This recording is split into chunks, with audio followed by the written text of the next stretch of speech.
দেখুন, 21শে জুলাই 1993 সালে বর্তমানে পশ্চিমবাংলার মুখ্যমন্ত্রী এবং জননেত্রী মমতা বন্দ্যোপাধ্যায়ের তৎকালীন তিনি সর্বভারতীয় যুব কংগ্রেসের পশ্চিমবঙ্গ শাখার সভানেত্রী ছিলেন।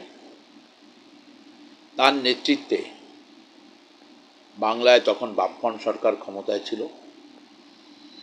তার বিরুদ্ধে যুবদের নিয়ে তিনি একটি আন্দোলন সংগঠিত করেছিলেন।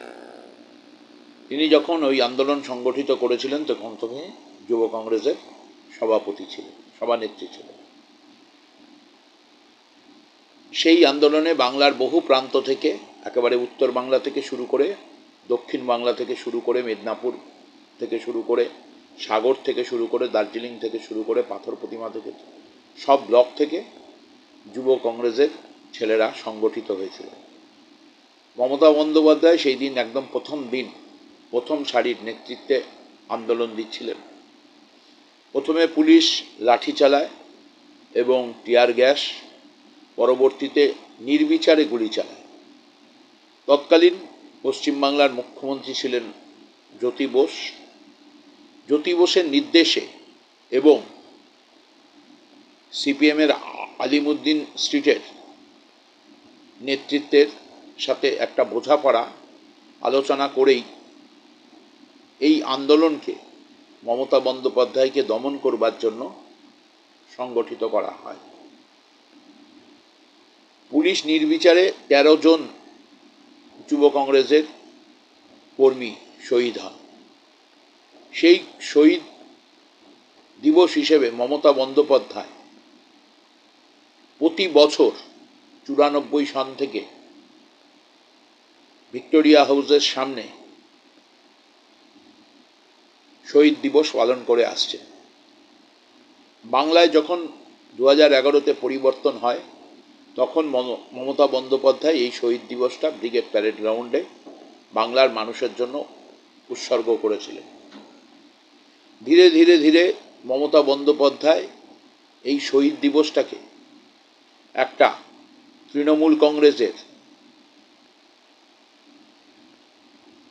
একটা বড় অংশের মানুষকে এবং বিধায়ক থেকে শুরু করে সাংসদ থেকে শুরু করতে সকলকে তিনি এই দিন, শহীদ দিবসের দিন আসার জন্য অনুরোধ রাখেন। এই শহীদ দিবসে যারা বাংলায় বামপন্থীদের বিরুদ্ধে আন্দোলন করেছেন তাদের কাছে একটা হচ্ছে সবথেকে বড় হচ্ছে আবেগ। শহীদ দিবসের দিন মানুষকে বা যারা কর্মীদের কখনোই বলতে হয় না যে আপনারা আসুন।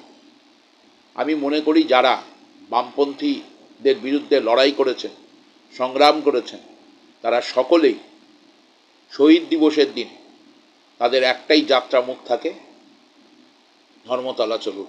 মমতা বন্দ্যোপাধ্যায় কি বলবেন, বাংলায় কি দিশা দেবেন তা শোনার জন্য সারা বাংলার মানুষ সারা একটা বছর অপেক্ষা করে থাকেন।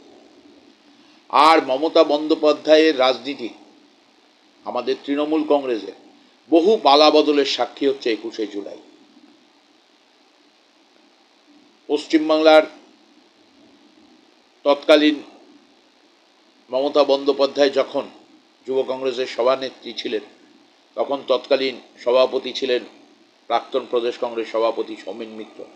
তিনিও এই 21শে জুলাই তৃণমূল কংগ্রেসের হাত ধরেছিলেন, মমতা বন্দ্যোপাধ্যায়ের নেতৃত্বে পতাকা আরোহণ করেছিলেন। বহু রাজ্যের থেকে বহু দলের কর্মী, সাংসদ, বিধায়ক অন্য দল থেকে 21শে জুলাই মমতা বন্দ্যোপাধ্যায়ের শহীদ দিবসের মঞ্চে থেকে শপথ নেন যে আমরা তৃণমূল কংগ্রেস করব। আর মমতা বন্দ্যোপাধ্যায় আগামীকালকে বাংলার নতুন দিশা দেবেন 2026-এর মিশন বিধানসভা ভোট।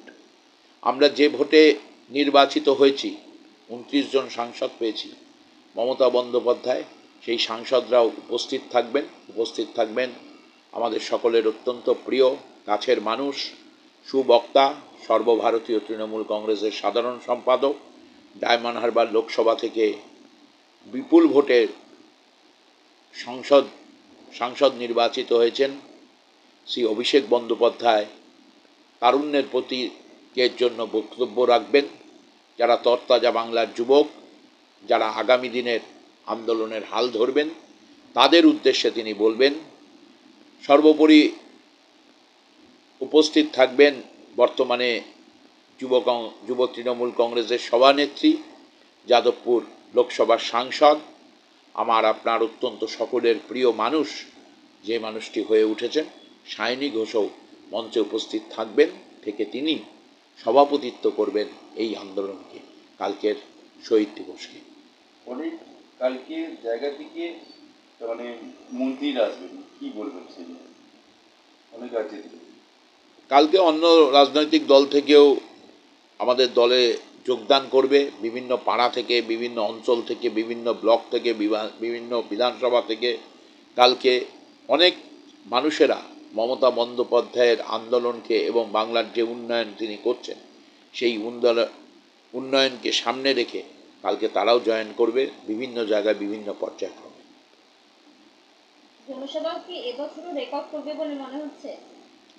তৃণমূল মানেই একটা নতুন রেকর্ড করে, এটা হচ্ছে তৃণমূল কংগ্রেসের একটা ধারা। তৃণমূল কংগ্রেসের রেকর্ড তৃণমূল কংগ্রেস প্রতি বছর ভাঙে। 2024-এও দেখবেন কালকে মানুষের যে জনস্রোত দেখা দেবে, সেই জনস্রোত বিগত দিনের 21শে জুলাই শহীদ দিবসকে অবশ্যই ভাঙবে, এটা আমার বিশ্বাস।